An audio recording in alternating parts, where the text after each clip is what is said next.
I decided to draw a dragon! Okay, maybe you didn't expect this one, but among 1,000 projects I have in the works is creating children's picture books. Yes, you got that right, I go from adult science fiction with existential reflections on humanity, anti-heroes and violence everywhere, to sprites and talking animals. I already have the stories. I've written dozens of short stories, including fairy tales, that have also won several literary competitions. Some would be perfect as picture books for kids. The problem? The illustrations. I've tried looking for collaborations, but they've never worked out. And paying an illustrator? Way out of budget. I was on the verge of giving up on the idea until I saw a video from Nerdforge. Hansi was doing drawing for 100 hours following a course prepared for him ad hoc by Martina. The progress was crazy, so I said to myself, why not try myself?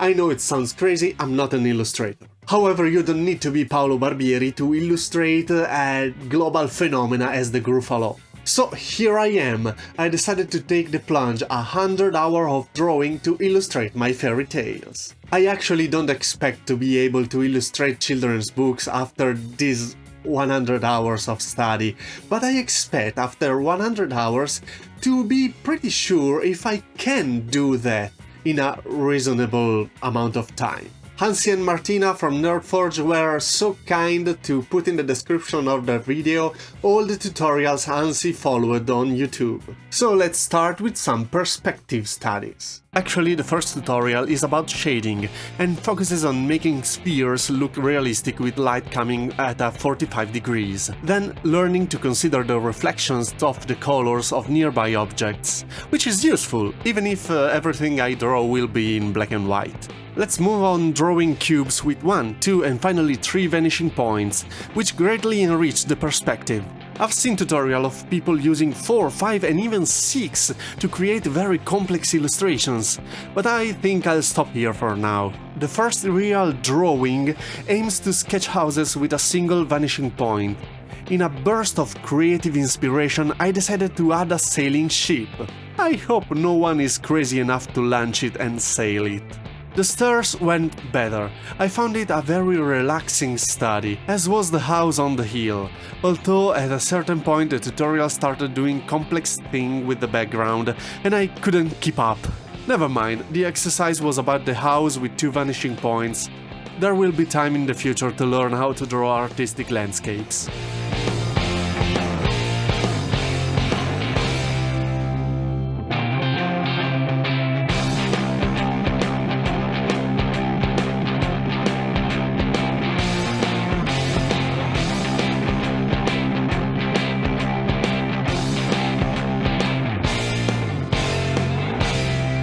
I finished the perspective studies and I must say I found them very enjoyable, especially when I started following the tutorial of Nobita's house and the one with all the city with buildings. Once understood, the basic principle is easy to follow. Maybe I come back to do some more studies later, but right now I feel pretty confident.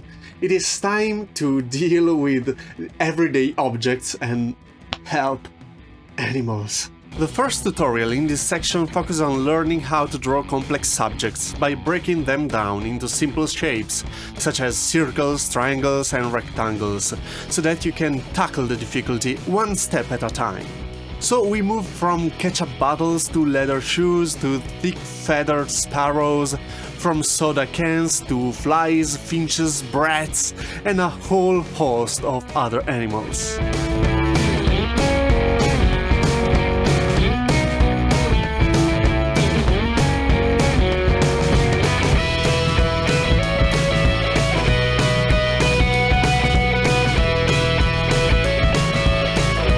I must say that I immediately did much better than I thought I would, both with inanimate objects and, surprisingly, with animals. I was afraid I would make a mess. It's time to try my hand with more complex animals. I forgot to turn on the camera for the first 3 drawings in this section, but I'll show them to you in photos in a moment. In the meantime, enjoy this cat that looks stoned. It has 2 bulging eyes that make me laugh so much, I love it. The dog, on the other hand, turned out very similar to a wolf. I made its snout too narrow and long. I could have pretended I was drawing a wolf and you would never have known. But this video is intended to teach myself how to draw, not to pretend I know to do it. That's why I'm going to gloss over the complete shape of the cat, dog and horse, because they really suck. I have to say that following the tutorials got me off a great start. I forgot to turn on the camera for these drawings because I'm stupid, so I'm only showing them to you in pictures. The skull is a bit too wide, but I'm very pleased with how the whole front came out, especially the teeth. The tree frog is beautiful. I was afraid I couldn't render the skin texture, but instead I still could not do it. You should have seen how beautiful the one in the tutorial was. But I'm still pleased with the final rendering though. As well as the finch. I'm getting good with finches. However, the moment I switched to more complex animals, them quadrupeds, with all your limbs, things got worse. More animals will fix it.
With this last drawing session, I quickly realized that I had two major difficulties. The first one, poses and expressions. The elephant has a slightly lost look on his face, while the horse came out with a huge head and such an evil expression that it gave me the idea for his lore. He is meditating on revenge against whoever captured him. Which is great, I love that, yeah. Too bad I just wanted to draw a normal horse, and this shows that I still have very little control about what I draw. Second problem, the need to draw outlines right away to feel more confident about the shape of the animal. The problem is that when I try to modify them to make them look more natural and realistic, like more jagged or fluffy, it becomes a mess. I already draw hard lines, and I cannot just erase those lines on paper. Drawing the turtle and the crab helped me a lot though. I understand better how to put the head and body in perspective, and with a little more experience I avoided outlining the contours too early. And indeed, the next animals turn out great. The hawk came out exactly as I wanted it, with the head turned back and the feathers just right. I liked the dog even more, head tilted, sweet and questioning expression. I'm really happy how it turned out. The cat, on the other hand, meh. The pose was weird from the start and a bit flat, and to get the fur right would have taken me an hour just to draw hair. And guys, I didn't have the patience. On the other hand, the owl turned out well. Head turned, feather well rendered without wasting hours. Overall a good result. Now came the moment I was most dreading. Let's start drawing people. Let's start with two methods of constructing the face. frontal and three-quarter view.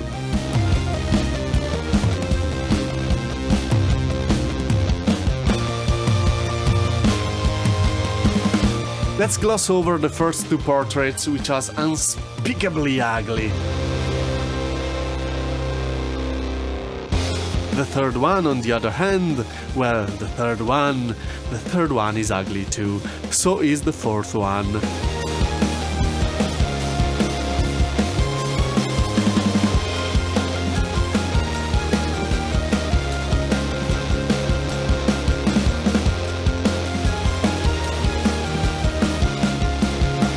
But they gradually became, I won't say beautiful, but less ugly.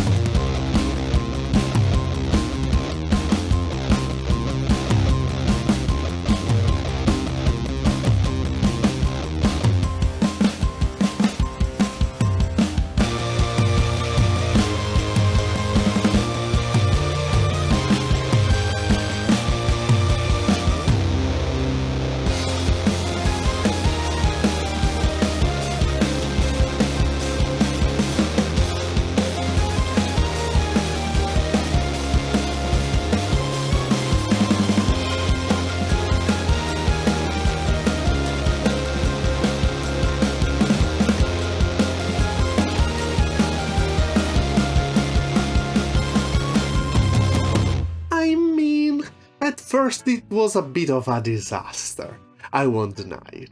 Just think that this guy is supposed to be Henry Cavill. Yes, you can laugh at me.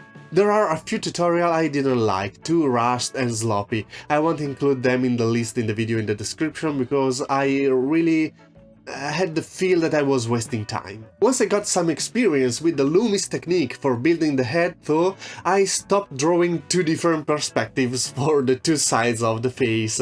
It was just a matter of getting the angle right of the eyes, and the portrait started coming, I won't say good because it's not true, but better. In general, I thought it would take me many more hours to get at this level. The portraits still don't come out the way I want them to, they are slightly deformed, and in the end they don't look exactly like the models I was drawing. As one of the artists I follow says, I'm at the stage where the portraits look like the model's sister. This phrase made me laugh a lot. Anyway, I don't want to specialize in portraits, and I think I get a lot of more experience with faces by drawing whole people. So move on to anatomy, and if I have time I will go back to portraits later. The tutorials in the NerdForge video end with portraits, so to draw whole people I started looking for videos on my own. It wasn't difficult because after watching about 30 drawing tutorials, YouTube's algorithm found out that I was interested in drawing and had been showing me several tutorials on my homepage for several days.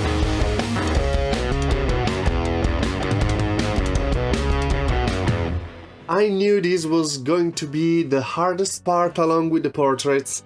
I'm finding out so many tutorials with so many different techniques and trying to figure out which one I like best. I think the only way is to follow as many tutorials as possible and to repeat the ones I like best, to erase the information from the ones I feel are less good, and to memorize the techniques that seems to give the best results. I started with female anatomy and found a nice tutorial that examines 7 poses. I drew them first roughly, paying particular attention to the construction line, and then neatly, starting from those lines and trying to produce beautiful drawings. I must say that I didn't think I would succeed, but I'm really happy with how they turned out, especially the last 4, which have really complex and unusual poses.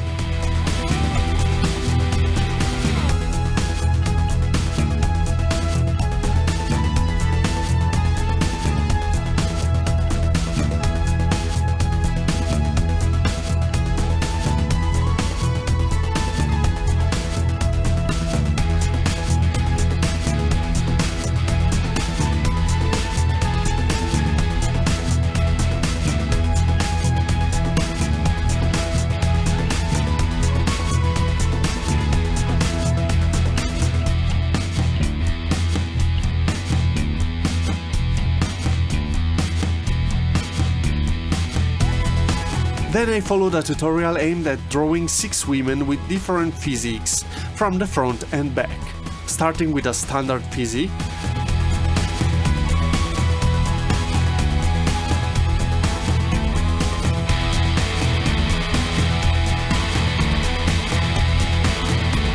then moving on to a curvy one, emphasizing the curves of the body and the parts where the fat tends to accumulate.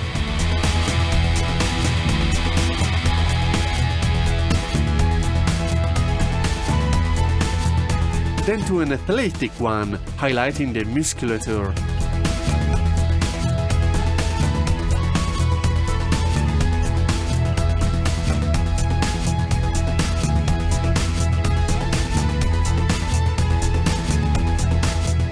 To a slender one with proportion developed more in height and a lean physique.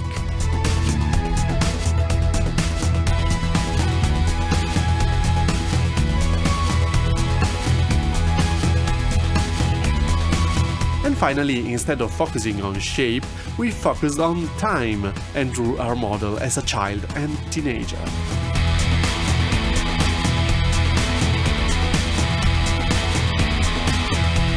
I then moved on to men, and the tutorial, by the same artist, immediately presented me with gigantic brutes, more like alien bodybuilders than normal people. I followed the same pattern, a tutorial with different poses, including several microcephalic guys, and one who looked identically to Krillin, so I drew 6 dots on his forehead and eventually erased his nose.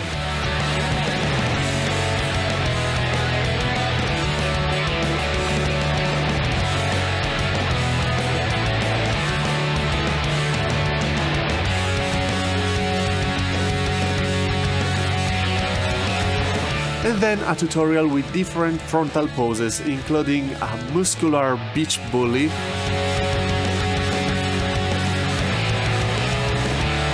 a more muscular beach bully,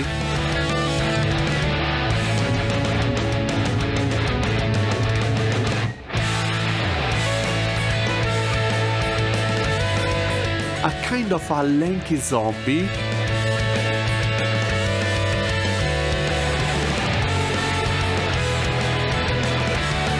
and an old man who I promptly transformed into a pot-bellied version of Heihachi Mishima with the M of Majin Buu on his forehead.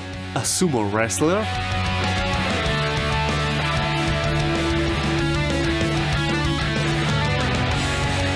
And a guy so huge, I decided to turn him into a Greek god whose hair touches the clouds. I'm not sure what the issues is with male body and why they cannot draw normal physiques without making them look like giant aliens by filling them with so much muscle, but I'm super happy with how the faces turned out. They look just like the tutorials I followed. I'm also thrilled with the ends. I was afraid they would turn out badly, but they look pretty good. I'm personally more into female subjects, and even though the faces aren't detailed as the originals, probably because I drew them earlier than men and I was a little less experienced, I'm pretty happy with the poses. They're more diverse and lively, and I have to say it was a challenge, but the final product isn't bad at all. After spending 64 hours and following 40 tutorials, I feel I have made great progress, and with the 46 hours I have left, I would like to try to put them to good use by producing what will be the final illustrations of this video. So far I follow step-by-step tutorials, spending just over an hour on each drawing on an A5 sheet of paper, so I wonder what I could do if I spend more than 6 hours on each piece on an A3 drawing sheet, starting only from a reference image, trying to reproduce it, and maybe adding my own personal touch. I will retrace all the steps I have taken so far and draw a cityscape focusing on perspective, an animal, and if I can choose, why not a dragon? A female portrait and a male portrait, a full female character and a male character. Not necessarily in that order. Let's get started. The first thing I realized was why I heard so many artists say that Pinterest has become rubbish. especially for finding reference images, because it's full of images generated by artificial intelligence. In fact, I fell for it too, and all the ones I choose were generated by AI, which translates into a totally messed up perspective. This drawing looks so beautiful in its original form, but when you trace the vanishing lines, you realize that none, and I mean none, of this house have the same perspective. For this drawing to work, the vanishing point would have to be as big as an air balloon. And that just made my job more difficult because I could not trust my own reference and have to improvise.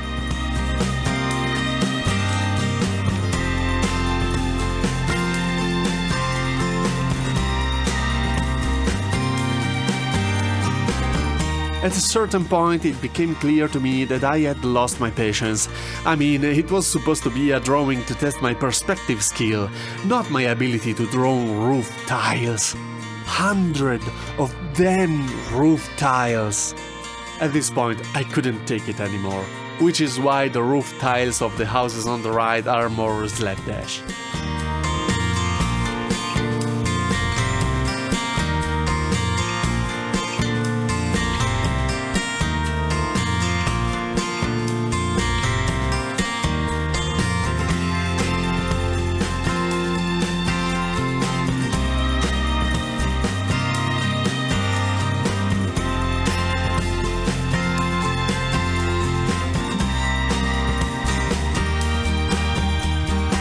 At the end, I decided to add a personal touch. There was a huge empty space right in the middle, so I decided to draw a subject. A bounty hunter chasing a wanted man while looking at the sheet of the paper depicting him, comparing him with the individual standing at the city exit. Also, since it was a perspective study, I thought, why not make the bounty hunter's perspective? And well, I'm very proud of this experimental solution. The bounty hunter travels in a fruit crate pulled by a horse, but oh well, who cares? 12 hours for this drawing! 12 hours! I was starting to think I would never finish and I wouldn't be able to fit in the other drawings, but ultimately I really like how it turned out. I'm especially happy with how I rendered the plants and the diverse textures of the stones. I had originally thought of drawing both an animal and a fantastic creature, but I realized I wouldn't have time, so I decided to skip the classic animal since I was pretty good at them and go for... As with the perspective illustration, the dragon is also generated by AI, and in fact, anatomically, several things don't look... Besides being composed largely of random, disgusting plates that I don't know how... On the tail, for example, the crest changes direction. In short, once again, I had to invent half of the drawing from scratch, which for a beginner like me is not easy at all, especially if the drawing is... In any case, it's the drawing I enjoyed doing the most. I love the dragon, and as you can imagine, it took me a lot of hours to draw the background. Once again, I decided to add my own touch and add an elven warrior. I don't know, could be a dragon slayer. Let's leave it up to you to decide. Write your...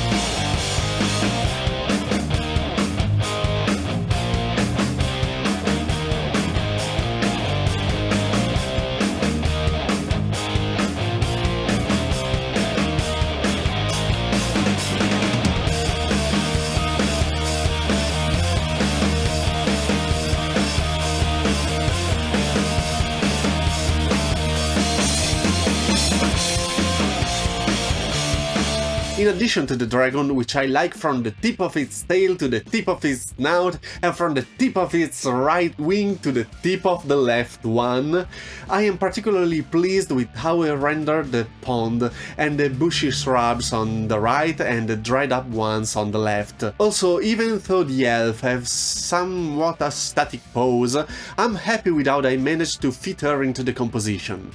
I didn't want to try to give her a more complex pose, because, well, I have two drawings planned that focus only on that aspect, and I didn't want to spend too much time on an element that wasn't the focal point of this one. The female portrait was difficult to approach. I had to modify the length of the face 2 or 3 times to find the proportion more similar to the reference images, which has a very round face. Despite this, it didn't turn out even remotely similar. The expression and the emotion she conveys may resemble a little, even if it is a milder version, but they are clearly two different people and not even distantly related.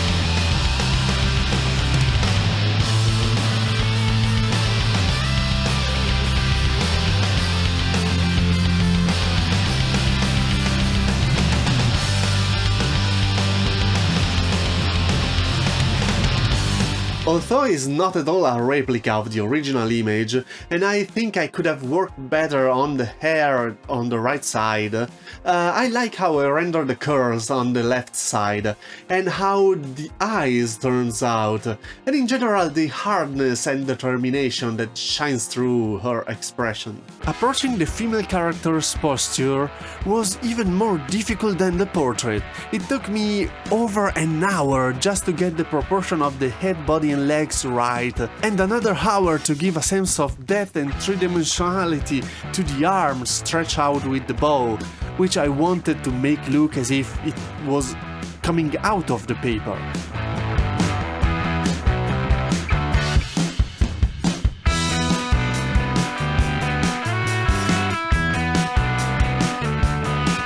I simplified her clothing a bit too much. I don't think I'm very good at clothing. Maybe it's because all the tutorials I followed had me drawing naked bodies, which is fine as a study for anatomy, but people usually go around dressed, and adventurers are even obsessed with their equipment.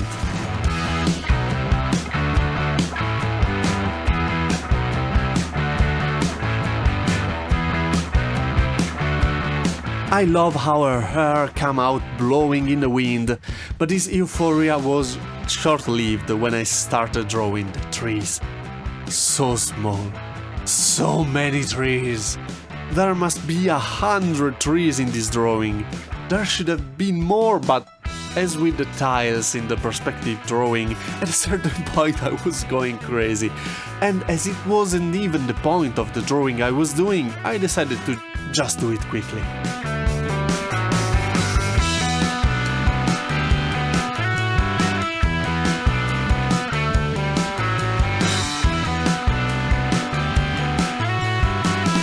I enjoyed drawing the outline of the mountains on the horizon, and I also decided to try charcoal, so if they look darker than the rest, that's why. What can I say? I'm not crazy about the proportions of the head and the body, but I like how the hands turned out. I was afraid they would be a huge problem, but instead, without even following a specific tutorials, they didn't turn out that bad. They're certainly not the worst things in the drawing I'm doing. It's a very ambitious drawing for a novice artist as I am, so I'm happy with the final result. Maybe I'll work on the clothing and equipment later. Here it was a matter of getting the pose right, and more or less I did it. The male character was easier to approach. His legs are out of the frame, and therefore the pose is simpler. I chose him this way because I wanted to be able to draw his face a little larger and have more space to work with it, to see if I could bring out more personality than in the female character. Let me know in the comments if I succeeded.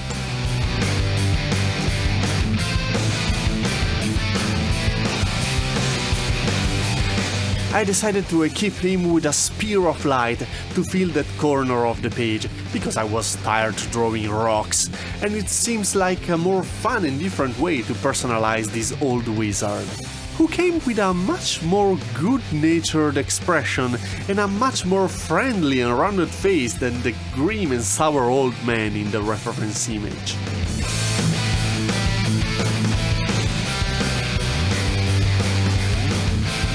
Two-thirds of the way through, I decided to set it in total darkness, lit only by his own spell and the spear, so I blackened the background and modified the lights on his clothes, face and beard.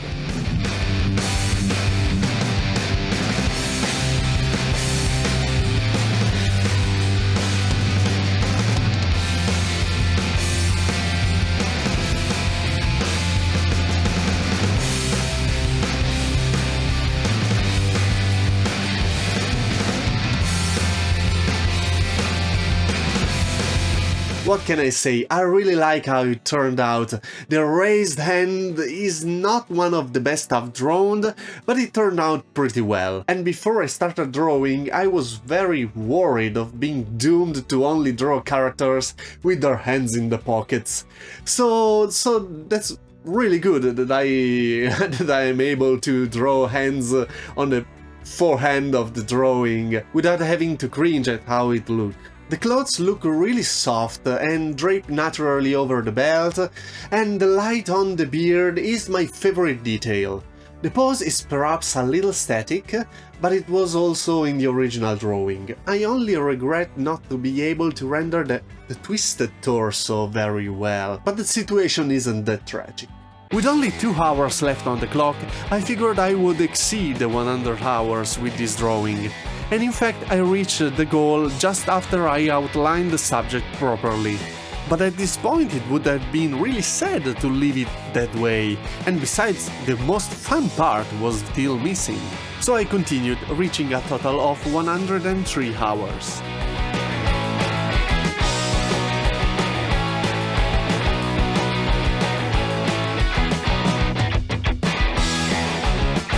This drawing, more than any other, took a life of its own and deviated greatly from the original reference, transforming from a bold, dark adventurer into a distinguished city gentleman.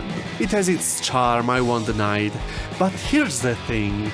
I can't help but notice that all my characters end up being less sexy than the originals, and that's not good.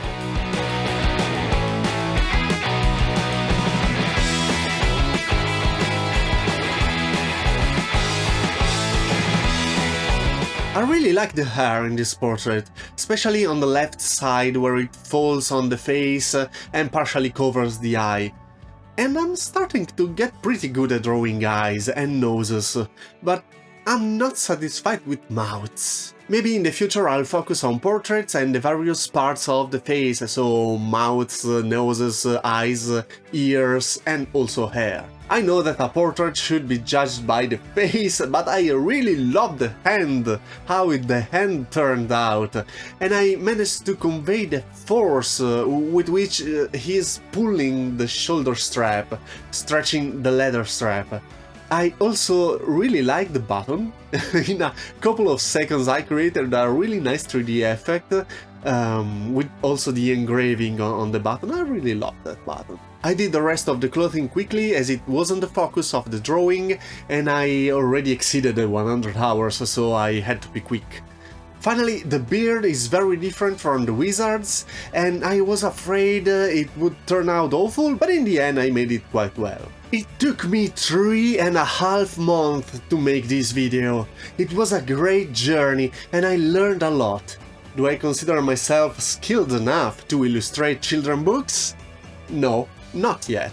I lack many skills, such as being able to reproduce the characters I want without them coming to life and becoming other variations of themselves, which worries me a little as I always have to keep the character consistent in the book. Also knowing how to draw specific emotions instead of always reproducing slightly bewildered faces. The only thing I feel pretty good at is drawing animals, which I've actually gotten pretty good at. And the fairy tales I write are usually full of animals. Often animals are also the protagonist of the fairy tales, so it's pretty good. But then, of course, we have to start talking about color. Children books can be black and white, and color is a whole new world. However, thanks to these 3 months and 100 hours spent drawing, I feel confident enough to say that, yes, I can do that. In a reasonable amount of time, I can do that. If you like this video, let me know in the comments that after the summer I'll start organizing another video in which I'll study one of these many things more in details. And who knows, maybe next summer I'll be able to show you some illustration for my fairy tale books. I'd like to film the development process of these books and post the video exclusively for Patreons and YouTube subscribers, so let me know if you like the idea. A big thank you to Martina and Hansi from NerdForge for the inspiration, and I hope I'm doing the same for some of you. You can find all the tutorials I follow during this video in the description, and while you're down there, consider supporting me on Patreon or buying one of my novels, Odyssey to Trappist 1 and The Cult of the Endeavor. They're both science fiction, and the other books I wrote will be soon translated in English, so follow me on my social if you're interested in science fiction. And if you happen to read my books, please leave a review on Amazon, Goodreads or wherever you want. It will be really helpful to me. Don't forget to subscribe to the channel if you want to follow me in my art journey. And honor to NerdForge, let's have a look to the final result.